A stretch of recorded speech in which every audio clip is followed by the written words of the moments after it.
Dear students, we are going to start from present indefinite tense. Present indefinite tense को हम present simple tense भी कहते हैं. We also call it present simple tense. सबसे पहले कोई भी टेंस जो हम पढ़ेंगे, सबसे पहले हम यूजेज के बारे में पढ़ेंगे कि इस टेंस को कहाँ पे यूज करना है. उसके बाद फिर फॉर्मूला पढ़ेंगे और फिर सेंटेंसेस पढ़ेंगे. Let's talk about the usage of present indefinite tense. It is used for repeated actions. Repeated actions से मुराद वो काम जो हम बार बार करते हैं या दोहराते हैं. For example, I come to college. मैं कॉलेज आता हूँ. It means के मैं आज कॉलेज आया, मैं कल कॉलेज आया और मैं आने वाले कल को कॉलेज आऊँगा. मतलब ये काम मैं रिपीट करता हूँ.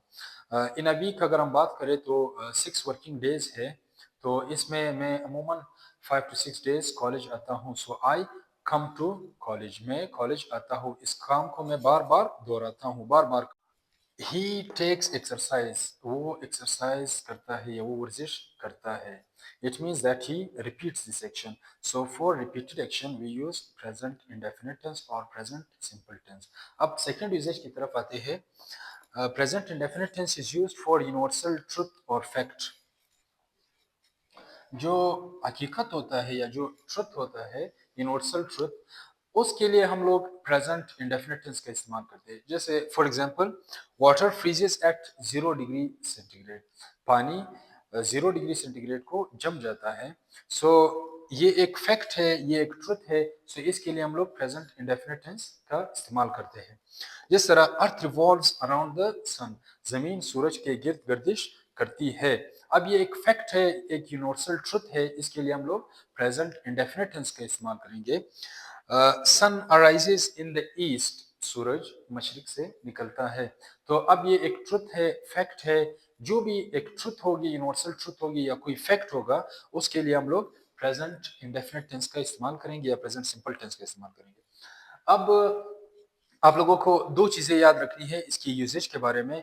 कि एक तो ये रिपीटेड एक्शंस के लिए इस्तेमाल होता है. रिपीटेड एक्शन से मुराद वो काम जो हम दोहराते हैं, हम उसको बार बार करते हैं. We repeat that action. उन कामों के लिए हम लोग प्रेजेंट इंडेफिनिट टेंस इस्तेमाल करते हैं. जैसे फॉर एग्जांपल है, जो आप डेली रूटीन की अगर हम बात करें, तो डेली रूटीन में जो हम काम करते हैं उसको अमूमन हम दोहराते हैं. For example, I wake up early in the morning, I get ready for the college and then I come to college, I take classes over here. अब ये मैं डेली रूटीन की बात कर रहा हूँ. सो जब भी हम डेली रूटीन की बात करेंगे, तब हम लोग प्रेजेंट इंडेफिनिट टेंस का इस्तेमाल करेंगे. या रिपीटेड एक्शन की बात करेंगे, तब हम लोग प्रेजेंट इंडेफिनिट टेंस का मतलब है मेकिंग फॉर्मूला. अब तीन तरह के फॉर्मूले हैं: पॉजिटिव, नेगेटिव, इंटरोगेटिव. सबसे पहले हम पढ़ेंगे पॉजिटिव फॉर्मूला. सेंटेंस के शुरू में सब्जेक्ट आएगा, इसके बाद वर्ब आएगा और फिर ऑब्जेक्ट आएगा या कंप्लीमेंट आएगा.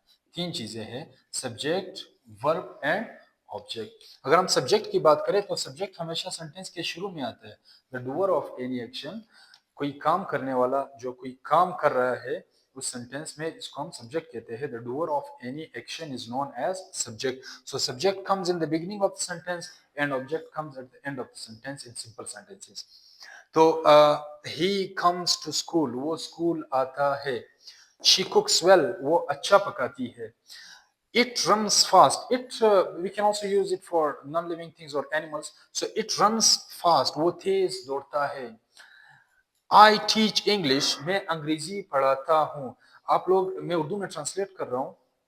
आप लोग देख ले कि इन सेंटेंस के आखिर में था है, ती है आ रहा है. यू कैन नोट मी.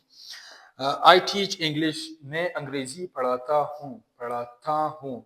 तो उर्दू में इसकी पहचान ये है कि आखिर में अगर था है, ती है ये आ जाए, तो फिर हम प्रेजेंट इंडेफिनिट टेंस का इस्तेमाल करेंगे. We offer prayer. हम नमाज पढ़ते हैं.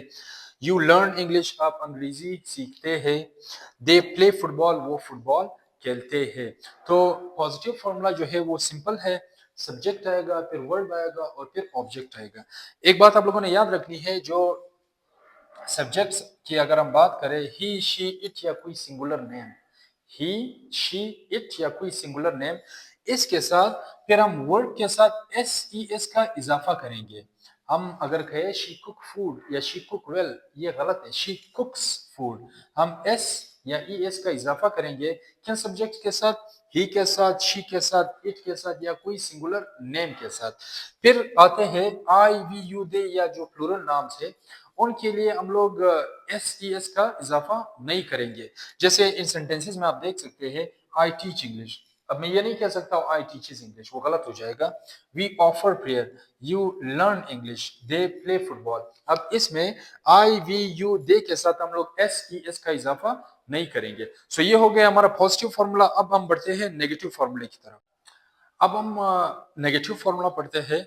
नेगेटिव फॉर्मूले से पहले हमें ये याद रखना है कि प्रेजेंट इंडेफिनिट टेंस के दो हेल्पिंग वर्ड्स हैं, एक है डू और दूसरा है डज। डू हम किन सब्जेक्ट के साथ लगाते हैं, आई, वी, यू और दे, या जो प्लूरल नाम्स होते हैं या एक से ज्यादा नाम होते हैं, एक से ज्यादा लोग होते हैं, उनके लिए हम लोग डू का इस्तेमाल करेंगे। और डज ही के साथ हम यूज करते हैं, शी के साथ, इट के साथ या कोई सिंगुलर नाम हो उसके साथ हम लोग डस का इस्तेमाल करेंगे। इन सेंटेंसेस की तरफ बढ़ते हैं। इसका फॉर्मूला ये है, सबसे पहले सब्जेक्ट आएगा सेंटेंस के शुरू में, फिर डू और डस जो है इनको हम लोग हेल्पिंग वर्ब कहते हैं, ये आएंगे, फिर इसके बाद नॉट आएगा, फिर फर्स्ट फॉर्म ऑफ वर्ब आएगा और आखिर में क्या आएगा, ऑब्जेक्ट आएगा। अब ही कम्स टू स्कूल, वो स्कूल आता है, वो स्कूल नहीं आता, he does not come to school. एक चीज आप लोगों को एक बात याद रखनी है कि जब हम नेगेटिव फॉर्मूले में जब हम एक बात आप लोगों को याद रखना है कि पॉजिटिव फॉर्मूले में ही, शी, इट के साथ तो हम एस ई एस का इजाफा करते हैं वर्ड के साथ, लेकिन नेगेटिव में एस ई एस हम लोग नहीं लगाते। जैसे he does not come to school, वो स्कूल नहीं आता। शी डज नॉट कुक, वो सही नहीं पकाती। I do not teach English, मैं अंग्रेजी नहीं पढ़ाता। We do not play cricket, हम क्रिकेट नहीं खेलते। ये हो गया नेगेटिव फॉर्मूला जो कि बहुत ही सिंपल है। सब्जेक्ट, इसके बाद हेल्पिंग वर्ब आएगा, फिर नॉट आएगा, फिर फर्स्ट फॉर्म ऑफ वर्ब आएगा और इन द एंड में क्या आएगा, ऑब्जेक्ट आएगा। बढ़ते हैं इंटरोगेटिव फॉर्मूले की तरफ। इंटरोगेटिव फॉर्मूला बहुत ही सिंपल है। सबसे पहले क्या आएगा, डू और डज, इसको हम लोग हेल्पिंग वर्ब कहते हैं, जो कि मैंने आपको पहले बता दिए। हेल्पिंग वर्ब उनके बाद, उसके बाद फिर हम सब्जेक्ट लगाएंगे, उसके बाद फिर फर्स्ट फॉर्म ऑफ वर्ब लगाएंगे और इन द एंड में हम लोग ऑब्जेक्ट या कम्प्लीमेंट लगाएंगे। जैसे डस ही कम टू स्कूल, क्या वो स्कूल आता है। डस शी कुक वेल, क्या वो अच्छा पकाती है। पॉजिटिव ने पढ़ा था शी कुक्स वेल, वो अच्छा पकाती है, वो अच्छा नहीं पकाती, she does not cook well. और interrogative, does she cook well, क्या वो अच्छा पकाती है। डू आई टीच इंग्लिश, क्या मैं अंग्रेजी पढ़ाता हूँ। डू वी टेक एक्सरसाइज, क्या हम एक्सरसाइज करते हैं। अब इस तरह के जुमलों को हम लोग सवालिया जुमले, इंटरोगेटिव सेंटेंसेस कहते हैं। इसके एंड में क्वेश्चन मार्क का होना लाजमी है, because they are interrogative sentences. तो ये हो गए हमारे पॉजिटिव फॉर्मूला, नेगेटिव फॉर्मूला और interrogative formula. I hope these formulas are very clear. सबसे पहले आप लोगों ने यूजेज देखना है कि ये टेंस कहाँ पे यूज होता है, और इसके साथ साथ उर्दू में भी इसके पहचान को आप लोगों ने याद रखना है कि सेंटेंस के आखिर में अगर था है, ती है, ये आ जाए, फिर हम लोग प्रेजेंट इंडेफिनिट टेंस का इस्तेमाल करते हैं। अमूमन एग्जाम्स में ट्रांसलेट इनटू इंग्लिश या ट्रांसलेट इनटू उर्दू, उसमें सेंटेंसेस दिए गए होते हैं। जैसे फॉर एग्जांपल, क्या वो स्कूल आता है, तो आखिर में इस सेंटेंस के आखिर में है था है, तो ये एक पहचान है इस प्रेजेंट सिंपल टेंस का।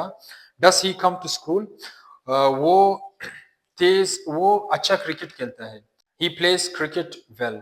तो अब आप लोगों ने, आपको कैसे पता चला कि यहाँ पे प्रेजेंट इंडेफिनिट टेंस का हम इस्तेमाल करेंगे, क्योंकि उर्दू में जब मैंने आपको सेंटेंस बताया तो उसके आखिर में था है या ती है आ गया, तो देन आप लोगों ने प्रेजेंट इंडेफिनिट टेंस का इस्तेमाल करना है। I hope this tense is very clear. You have to do the practice at home. I hope you have liked this video. Thank you very much for watching this video.